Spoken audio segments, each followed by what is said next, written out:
یعنی بہت پختہ اور مضبوط ہے۔ حکمت اصل میں انسان کی عقل اور شعور کی وہ پختگی ہے کہ جس سے اس میں اصابت رائے پیدا ہو جائے، اس میں صحیح نتائج اخذ کرنے کی صلاحیت پیدا ہو جائے، اس میں صحیح و غلط کے فرق اور امتیاز کرنے کی اہلیت پیدا ہو جائے اور اس سے صحیح حقائق تک رسائی حاصل ہو جائے۔ تو ان تمام اوصاف کو جمع کریں تو انسان میں جو قابلیت اور صلاحیت پیدا ہوگی وہ حکمت کہلائے گی۔ قرآن مجید میں سورۃ البقرہ کی آیت نمبر 269 میں حکمت کو اللہ تعالیٰ نے ایک بہت بڑا انعام اور احسان اور بہت بڑا فضل قرار دیا ہے۔ چنانچہ کیا ارشاد ہوا ہے قرآن پاک میں، یؤتی الحکمۃ من یشاء، اللہ تعالیٰ کی حکمت، اللہ تعالیٰ حکمت عطا فرماتا ہے جس کو چاہتا ہے۔ اور کیا فرمایا گیا، ومن یؤت الحکمۃ فقد اوتی خیرا کثیرا، اور جسے حکمت عطا ہو گئی تو اسے خیر کثیر عطا ہو گیا، تو گویا اسے نہایت قیمتی اور کامیاب شے مل گئی۔ چنانچہ ہمارے دین کی ایک اعلیٰ قدر حکمت ہے، یعنی عقل و شعور کی پختگی، دانائی، حقائق تک رسائی اور صلاحیت، اصابت رائے، نیکی و بدی میں تمیز کرنے کی اہلیت اور خیر و شر میں فرق کرنے کی قابلیت، جس کو اللہ تعالیٰ یہ سب کچھ عطا فرما دیں اس پر اللہ تعالیٰ کے انعام، احسان اور فضل کا کیا ہی کہنا۔ تو اس موقع پر مناسب ہے کہ حکمت کے ضمن میں نبی اکرم صلی اللہ علیہ وسلم کی ایک حدیث بھی بیان کر دی جائے۔ حضرت صلی اللہ علیہ وسلم فرماتے ہیں، ترجمہ ہے، حکیمانہ بات مومن کی گمشدہ متاع کے مانند ہے، اور وہ اس کا سب سے زیادہ حقدار ہے جہاں کہیں بھی اسے پائے، یعنی جیسے ہماری کوئی چیز کہیں کھو گئی ہو اور پھر ہمیں وہ کہیں نظر آئے تو ہم اس کی طرف لپکتے ہیں نا کہ یہ میری چیز ہے، تو اس فعل میں ہمیں کوئی رکاوٹ کوئی جھجک نہیں ہوتی۔ بالکل اسی نوعیت کا معاملہ مومن کا ہے کہ حکمت اور دانائی اسے جہاں بھی نظر آئے وہ اسے لپک کر قبول کر لے۔ بالکل اسی طرح جس طرح کوئی شخص اپنی کسی گم شدہ چیز کو حاصل کرنے کے لیے لپکتا ہے، بلکہ حضور صلی اللہ علیہ وسلم کا ارشاد تو یہ ہے کہ مومن حکمت کا سب سے زیادہ مستحق ہے۔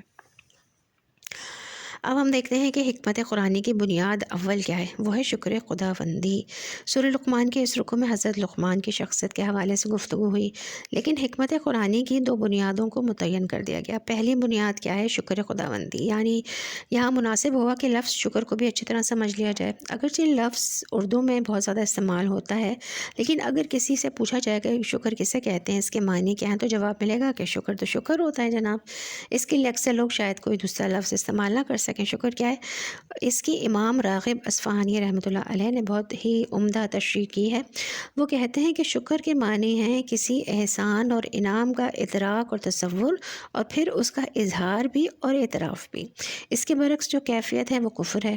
تو اس رکوع کی پہلی آیت میں فرمایا گیا نا کہ وَمَن يَشْكُرْ فَإِنَّمَا يَشْكُرُ لِنَفْسِهِ وَمَن كَفَرَ فَإِنَّ اللَّهَ غَنِيٌّ حَمِيدٌ، کہ جو شکر کرتا ہے اپنے بھلے کے لیے کرتا ہے، اور جس نے کفر کیا تو بلا شبہ اللہ بے نیاز ہے اور اپنی ذات میں استعودہ صفات اور اسقط محمود ہے۔ تو عام طور پر کفر کے معنی صرف انکار کے سمجھے جاتے ہیں، جیسے کوئی دین کی کسی بنیادی بات کا انکار کرے، توحید کا منکر ہو، یا اللہ کی صفات کمال کا منکر ہو، اسی طرح رسالت کا منکر ہو، یا ختم نبوت کا منکر ہو، آخرت کا منکر ہو، یا جنت و دوزخ کا منکر ہو، تو ایسا شخص کافر ہے۔ یہ بات اپنی جگہ 100% درست ہے، لیکن لغوی اعتبار سے اصل میں کفر جو ہے وہ شکر کی ضد ہے۔ اگر کوئی شکر نہیں کر رہا تو اس کا مطلب کیا ہے، وہ کفر کر رہا ہے۔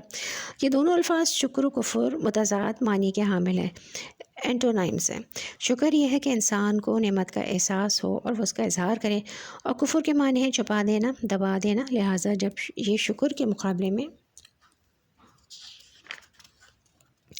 حق مطلوب ہے اور وہ التزام توحید اور اجتناب عن الشرک ہے، یہ بہت اہم موضوع ہے۔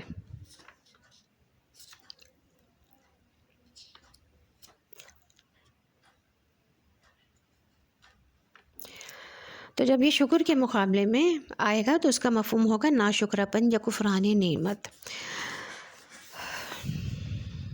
تو شکر جو ہے وہ فطرت کا، ہماری فطرتوں کا ایک لازمی جزو ہے، جس کا جو ہے وہ ہم انکار نہیں کر سکتے، جس پہ کوئی شک نہیں کر سکتے، بشرط یہ کہ فطرت صحیح ہو اور مسخ نہ ہوئی ہو۔ یہ بات اس حد تک درست ہے کہ یہ معاملہ صرف انسانوں تک محدود نہیں بلکہ حیوانات تک میں بھی پایا جاتا ہے۔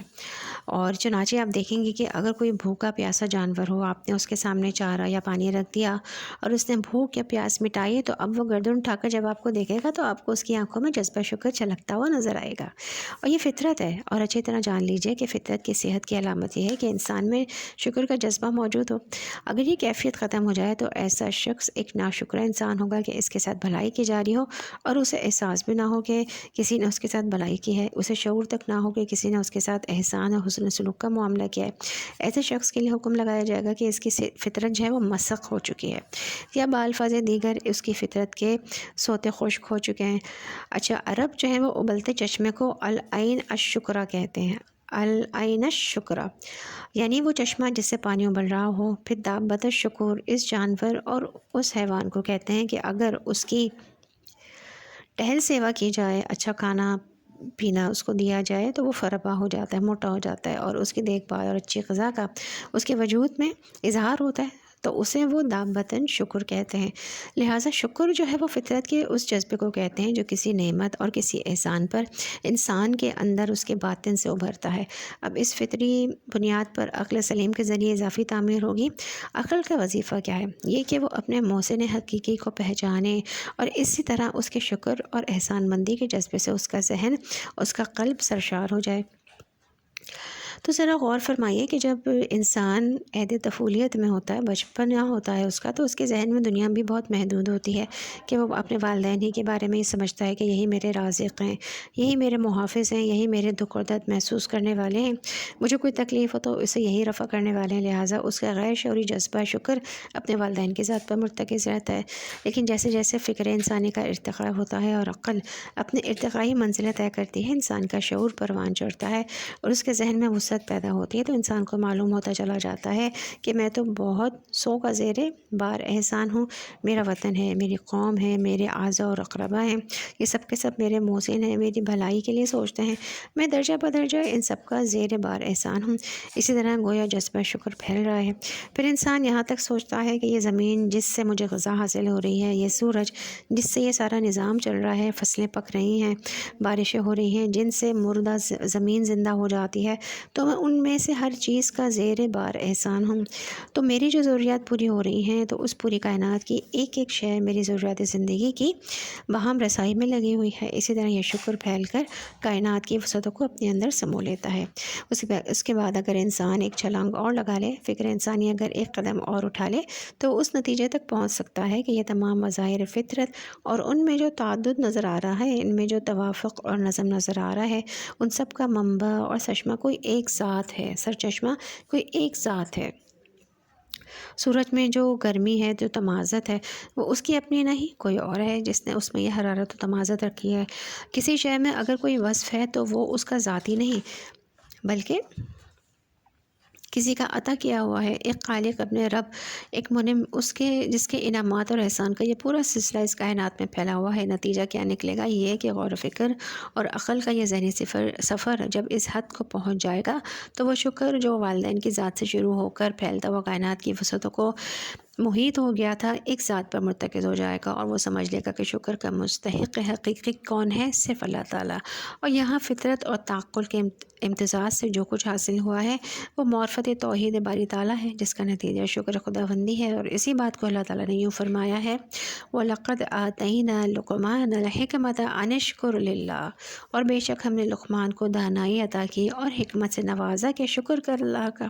تو معلوم ہوا کہ یہاں کلمہ انشکر، حکمت و دانائی کے لازمی و منطقی نتیجے کی جانب رہنمائی کے لیے آیا ہے۔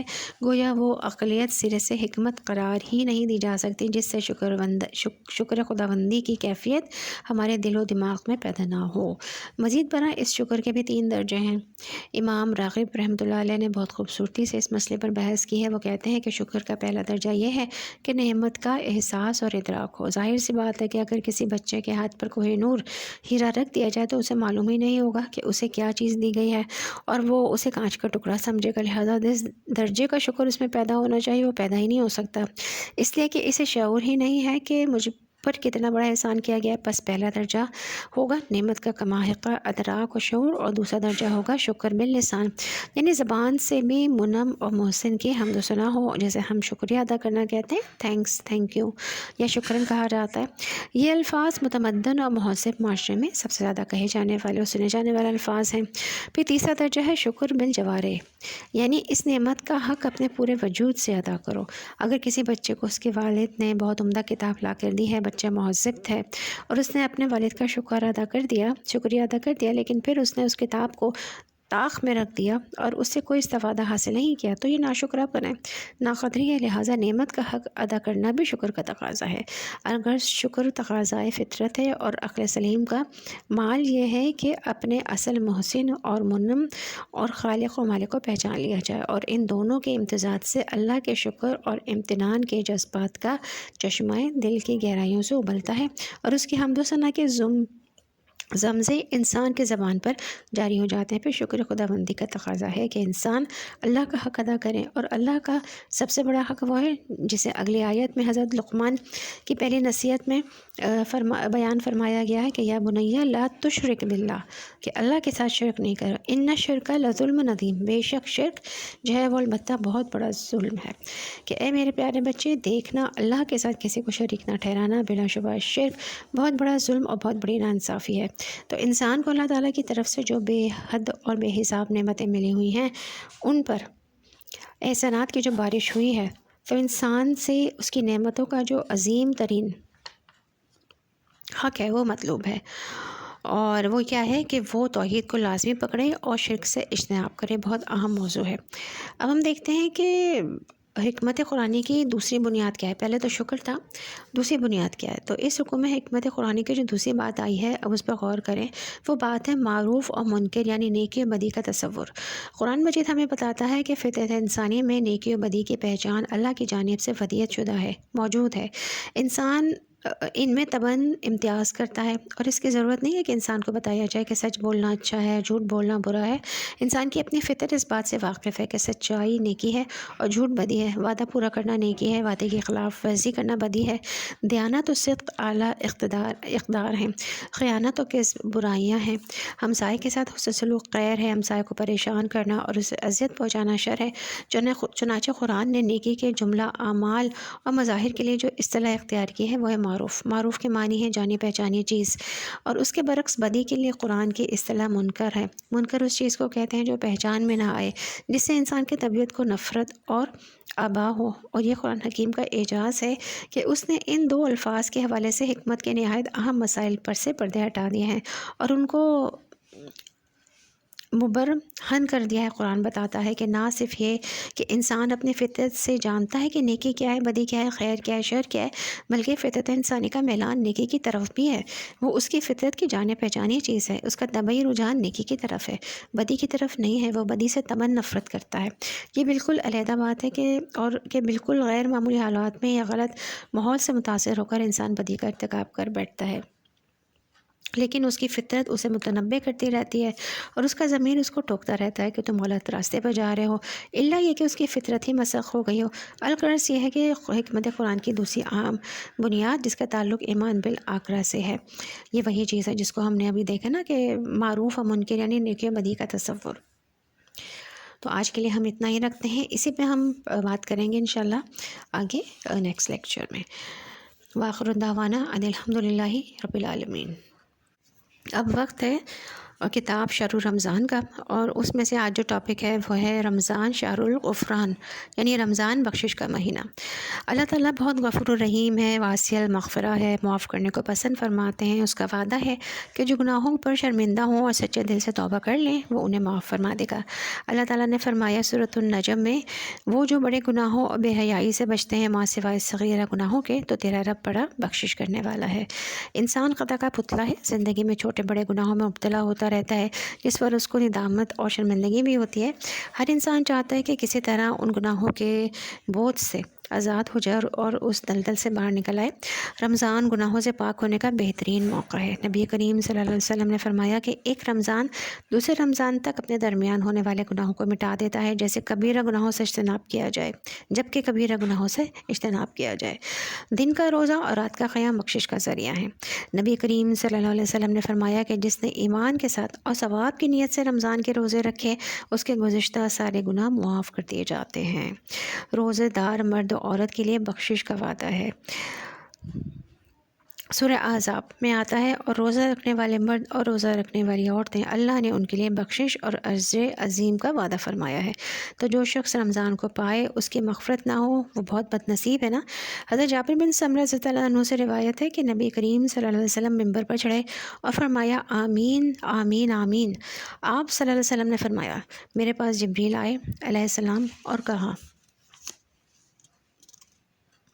اے محمد صلی اللہ علیہ وسلم، اللہ اسے اپنی رحمت ربانی سے دور کرے جس نے رمضان پایا پھر وہ مر گیا اور اس کی بخشش نہیں ہوئی حتیٰ کہ وہ جہنم میں داخل کر دیا گیا، تو آپ کہیے آمین۔ تو نبی پاک صلی اللہ علیہ وسلم نے کہا آمین۔ اور سحری کا وقت استغفار کے لیے بہت موزوں ہے۔ اللہ کے خاص بندوں کی صفت ہے کہ وہ اس وقت اللہ سے سرگوشیاں کر کے اپنے گناہوں کی معافی مانگتے ہیں، اور موقع بھی جو ہے وہ موقع بھی ہے، رمضان کا موقع ہے اور سحری کا موقع ہے۔ اللہ تعالیٰ قرآن مجید میں ارشاد فرماتے ہیں اور وہ سحر کے وقت استغفار کرتے ہیں، سورۃ الذاریات میں۔